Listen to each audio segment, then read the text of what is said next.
اللہ نے کہا اولم تؤمن، کیا تو ایمان نہیں لایا اس بات پر کہ میں مردوں کو زندہ کر سکتا ہوں؟ قالا، کہا ابراہیم علیہ السلام نے، بلا کیوں نہیں، ولیکن لیطمئن قلبی، یہ کہ مطمئن ہو جائے میرا دل، یعنی میں اپنے دل کا اطمینان جو ہے وہ چاہتا ہوں، تاکہ میں یہ دلی اطمینان کر لوں کہ میرا رب جو ہے وہ مردوں کو کیسے زندہ کرتا ہے۔ کالا، کہا، فرمایا اللہ تعالیٰ نے، فخذ اربعۃ من الطیر، پس تو لے لے 4 پرندوں میں سے، اربعۃ من الطیر، لے لے تو 4 پرندوں میں سے، فصرہن، اور تو ان کو مانوس کر لے، الیکا، اپنی طرف، یعنی اپنے ساتھ جو ہے وہ جیسے کہ پیٹ رکھے جاتے ہیں، پھر انسان جو ہے ان کے ساتھ بڑا مانوس ہو جاتا ہے، اور وہ پھر انسان کا کہنا جو ہے وہ اپنے مالک کا کہنا مانتے ہیں، جہاں پھر وہ بھیجتا ہے وہ چلے جاتے ہیں، پھر وہ واپس بلاتا ہے واپس بھی آ جاتے ہیں۔ تو اسی طرح کی مانوسیت ان کے ساتھ کر لے، ثم جعل، پھر کر دے، علی کل جبل، ہر پہاڑ پر، منہن جزءن، اس میں سے ایک جز، یعنی ہر پہاڑ پر ان کو ذبح کر کے، ان کے ٹکڑے ٹکڑے کر کے ان کو علیحدہ علیحدہ پہاڑوں پر رکھ دے۔ ثم ادعوہن، پھر بلا ان کو، یاتینا کا سایہ، وہ آئیں گے تیرے پاس دوڑتے ہوئے، یعنی تو ان کو پکارنا، تو تیری پکار سنتے ہی وہ بالکل مکمل پرندے بن کر جو ہیں وہ تیری طرف آ جائیں گے۔ وعلم، اور جان لے، ان اللہ، بے شک اللہ تعالیٰ، عزیز حکیم، زبردست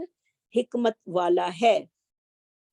اللہ کی حکمتیں جو ہیں وہ بہت بڑی ہیں، اور وہ غالب ہے، ہر چیز کو کرنے کا وہ قدرت رکھتا ہے۔ تو یہ ایک حقیقت جو تھی وہ ابراہیم علیہ السلام نے جانی تھی، اور ان کو عین الیقین جو تھا وہ چاہیے تھا، کیونکہ انسان جو ہے وہ مشاہدے کے بعد جو ہے انسان کے دل میں یقین جو ہے وہ پیدا ہو جاتا ہے، اور اطمینان قلب کے لیے کسی سے سوال کرنا بھی جائز ہے۔ تو یہاں سے یہ 2 باتیں جو ہیں وہ ہمیں پتہ چلتی ہیں، کیونکہ انسان جو کچھ اپنی آنکھوں سے نہیں دیکھ لیتا، جب تک اس کا دل مطمئن نہیں ہو جاتا، لیکن ایسا یقین بے یقینی نہیں تھی کہ وہ اللہ کی قدرت پر یقین نہ رکھتے ہوں، بلکہ اپنے دل کو اطمینان میں لانے کے لیے انہوں نے اللہ تعالیٰ سے یہ درخواست کی۔ مثل الذین ينفقون اموالهم، مثال ان لوگوں کی، مثل الذین، مثال ان لوگوں کی، ينفقون اموالهم، جو خرچ کرتے ہیں اپنے مالوں کو، فی سبیل اللہ، اللہ کے راستے میں۔ پیچھے ہم مضمون جو پڑھ رہے تھے وہ انسان کے مرنے کے بعد دوبارہ اٹھنے کا پڑھ رہے تھے، کہ اللہ تعالیٰ مردوں کو کیسے زندہ کرے گا اور کیسے زندہ کرتے ہیں، جو کہ اللہ تعالیٰ نے مشاہدے سے جو تھی وہ دونوں پیغمبروں کو دکھا دیا۔ اور جب انسان کو یہ یقین ہے کہ مرنے کے بعد اسے اٹھنا ہی اٹھنا ہے، یہ اس کا یقین بھی انسان کو کامل ہے، جس کے پاس ایمان ہے، تو پھر وہ کیا کرتا ہے کہ اپنا مال اور اپنا وقت جو ہے وہ ہر وقت اللہ کے راستے میں قربان کرنے کے لیے تیار ہوتا ہے، کیونکہ وقت اور مال دونوں ہی بہت قیمتی چیزیں ہیں، کیونکہ وقت کی قیمت تو بہت زیادہ ہے، جو کہ کبھی واپس نہیں آتا، جو گزر جاتا ہے وقت وہ کبھی بھی واپس نہیں آتا، اور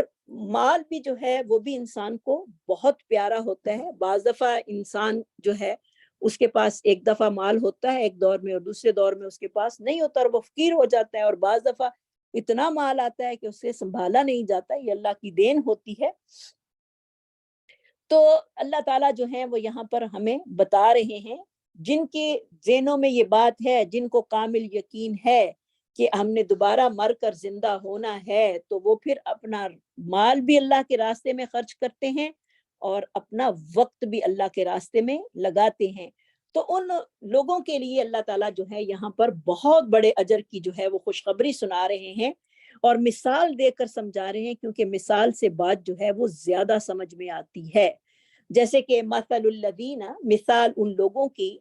الذین، وہ لوگ، ينفقون، جو خرچ کرتے ہیں، اموالہم، اپنے مال، فی سبیل اللہ، اللہ کے راستے میں، کمثل حبۃ، ان کی مثال ایک دانے کی طرح ہے، دانہ جو زمین میں بویا جاتا ہے، انبتت 7 سنابل، حبہ، ہا با با اس کا روٹ ہوگا، انبتت اگاتی ہیں اس سے، نون باتا اس کا روٹ ہے، 7 سنابل، بالیاں، فی کل سنبلتن، اور ہر بالی میں میۃ حبتن 100 دانہ ہوتا ہے. سبحان اللہ. کسان ایک بیج بوتا ہے اور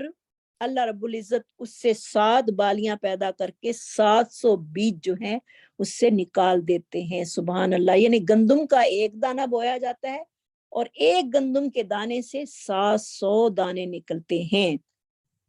جیسے کہ اس کے بارے میں حدیث آتی ہے کہ حضرت عثمان بن عفان رضی اللہ تعالیٰ عنہ اور سیدنا عبد الرحمن بن عوف جو تھے، وہ ان کے بارے میں یہ آیت جو تھی وہ نازل ہوئی تھی. وہ نبی صلی اللہ علیہ وسلم کے پاس صدقے کے 4000 درم لے کر نبی صلی اللہ علیہ وسلم کی خدمت میں حاضر ہوئے اور عرض کیے کہ اللہ کے رسول، میرے پاس 8000 درم تھے، میں نے 4000 اپنے اہل و عیال کے لیے گھر میں چھوڑ آیا ہوں اور 4000 درم میں نے اپنے رب کو قرض حسنہ دے دیے ہیں. چنانچہ نبی صلی اللہ علیہ وسلم نے ان کے لیے دعا کرتے ہوئے فرمایا میں چھوڑ آیا ہے، اللہ تعالیٰ اس میں تمہیں برکت نصیب کرے. سیدنا عثمان نے غزوہ تبوک کے موقع پر مجاہدین کی تیاری کے لیے اپنے ذمہ لیتے ہوئے 1000 اونٹ تجارتی سامان کے ساتھ مجاہدین کے لیے صدقہ کیا. تو اللہ تعالیٰ نے یہ آیت جو تھی وہ نازل کی. ابو سعید خدری فرماتے ہیں کہ نبی صلی اللہ علیہ وسلم نے اپنے ہاتھ بلند فرمائے اور دعا کی، اللہ میں عثمان سے راضی ہوں، تو بھی اس سے راضی ہو جا. سبحان اللہ. تو اللہ تعالیٰ یہاں پر ہمیں بتا رہے ہیں کہ جو ایک پیسہ اللہ کے راستے میں خرچ کرتا ہے، اللہ تعالیٰ اس کو بڑھا چڑھا کر 700 گنا کر دیتا ہے، یا اس سے بھی کئی گنا جو ہے وہ بڑھا لے جاتا ہے. جیسے کہ سورۃ بقرہ کی آیت نمبر 245 میں آتا ہے، من ذا الذی یقرض اللہ قرضا حسنا فیضاعفہ لہ اضعافا کثیرۃ. کون ہے جو اللہ کو قرض حسنہ دے اور وہ بڑھا دیتا ہے اس کو بہت زیادہ بڑھانا. تو انسان کو پتہ ہے کہ میں نے مرنے کے بعد میرے پاس کچھ ساز و سامان ہونا چاہیے تاکہ میں اپنی اگلی دنیا کے لیے بہتری کر سکوں. تو کیونکہ اللہ رب العزت قرآن مجید میں سورۃ حشر کی آیت نمبر 18 میں بھی کہتے ہیں، یا ایھا الذین آمنوا اتقوا اللہ ولتنظر نفس ما قدمت لغد. اے لوگو جو ایمان لائے ہو، اللہ سے ڈرو اور ہر جان کو چاہیے کہ وہ دیکھے کہ اس نے کل کے لیے کیا بھیجا ہے، کل کی تیاری اس کی کیا ہے، کل کے لیے کیا ساز و سامان اس نے آگے بھیجا ہے. کوئی اس کے پاس، کیونکہ انسان نے کہیں بھی جانا ہو تو اس کے لیے 2-6 مہینے پہلے ہی تیاری شروع کر دیتا ہے. تو موت کے وقت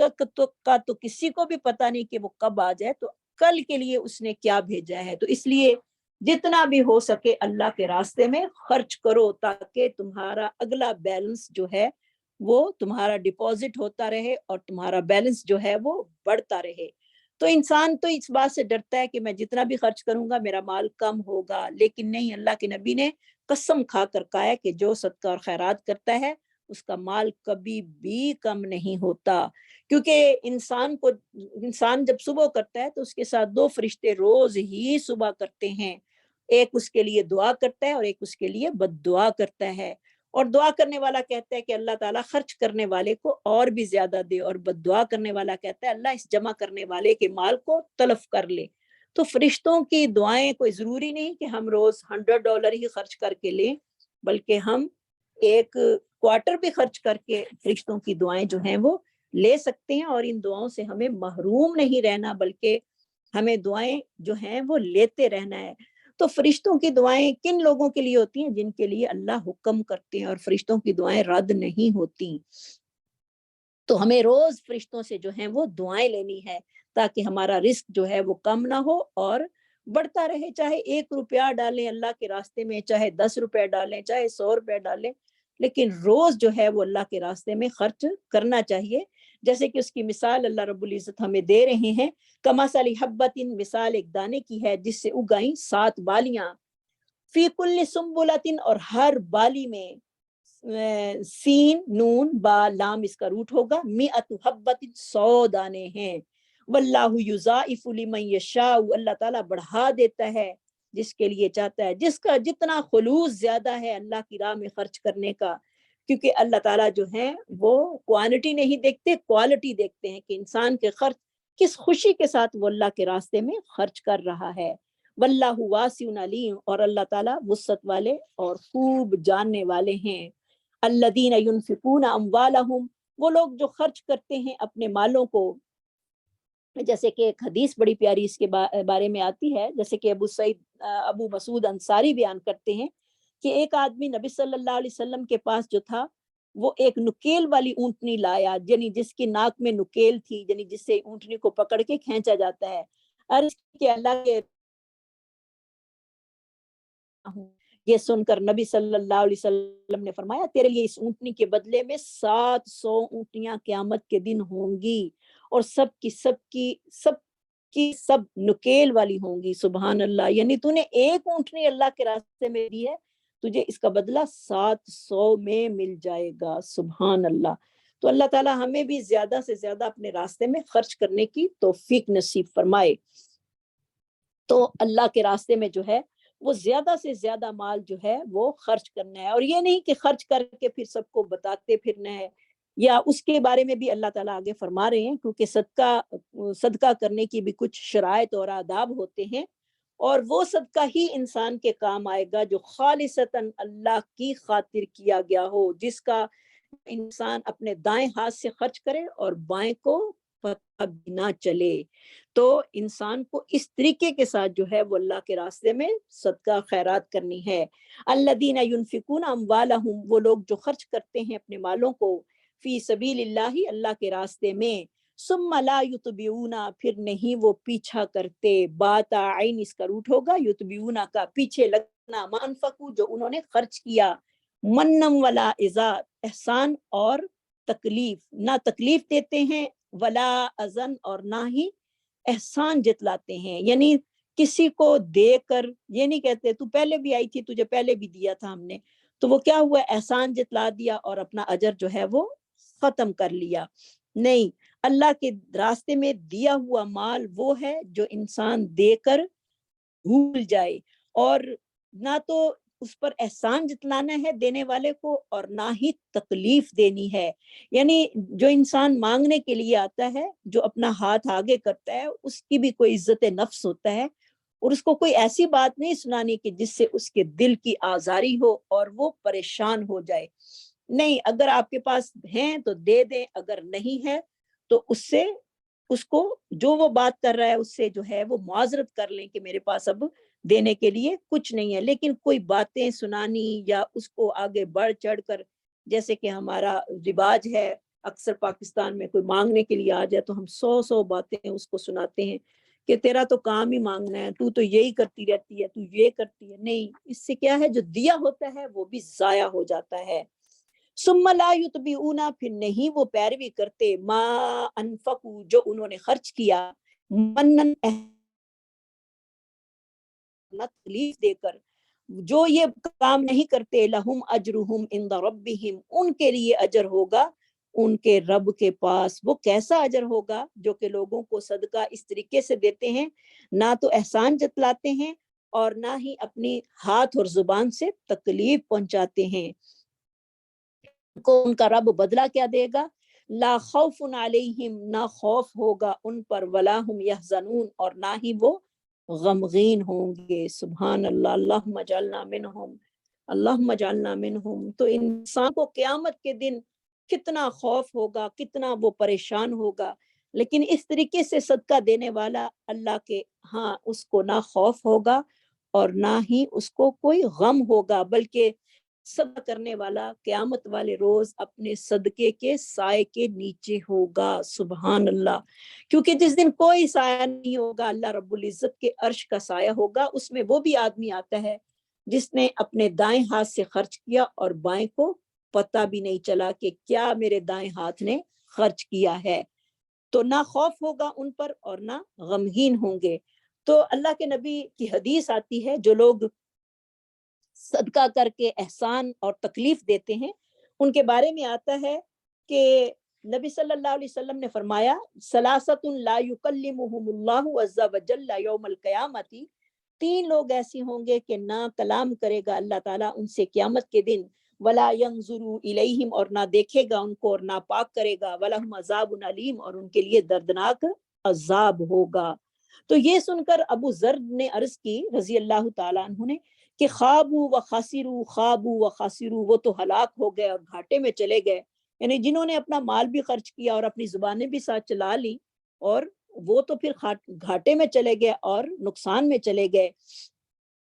تو ان سے پوچھا گیا، آپ صلی اللہ علیہ وسلم سے پوچھا گیا یہ کون ہیں؟ آپ صلی اللہ علیہ وسلم نے فرمایا وہ 3 لوگ ہیں، ٹخنوں سے نیچے پجامہ اور تہبند لٹکانے والا، جھوٹی قسم کھا کر اپنا سامان بیچنے والا، صدقہ کر کے احسان جتلانے والا۔ یہ 3 لوگ ایسے ہیں جن کی طرف اللہ رب العزت قیامت والے دن نہ ان کو دیکھیں گے، نہ ان کو پاک کریں گے، اور ان کے لیے دردناک عذاب ہوگا۔ استغفر اللہ، استغفر اللہ۔ یا اللہ ہم سب کے گناہوں کو معاف کر دے۔ ایسی باتیں جاہلیت میں جو ہو گئیں، اللہ تو ان سے ہمیں معاف کر، اور آئندہ کے لیے ہمیں قرآن جو ہے وہ کتنی پیاری باتیں بتا رہا ہے کہ کسی کو دیکھ کر اس کا احسان نہیں جتلانا۔ تو اگر یہ آپ کے اندر خوبی نہیں ہے کہ آپ احسان جتلائے بغیر رہ نہیں سکتے، تکلیف دیے بغیر رہ نہیں سکتے، تو پھر اللہ تعالیٰ اگلا بھی حل جو ہے وہ ہمیں بتا رہے ہیں، قول معروف، بات اچھی کہہ دینا، دستور کے مطابق بات کو کر دینا۔ یعنی اگر کوئی سائل نامناسب رویہ بھی اختیار کرے تو اسے ہمیں معاف کر دینا چاہیے، اور بات جو ہے وہ نرمی سے کہنی چاہیے، اور غلطی پر معاف کر دینا یہ کیا ہے؟ انسان کا یہ قولی اور عملی احسان ہوگا۔ یعنی اس صدقے سے بہتر ہے جس صدقے کے بعد لینے والوں کو جو ہے وہ تکلیف میں مبتلا کیا جائے، تو اس پر یہ 2 احسان کر دو، قولی اور عملی احسان۔ یعنی بات جو ہے ان کو نرمی سے کہو، اور ان کی جو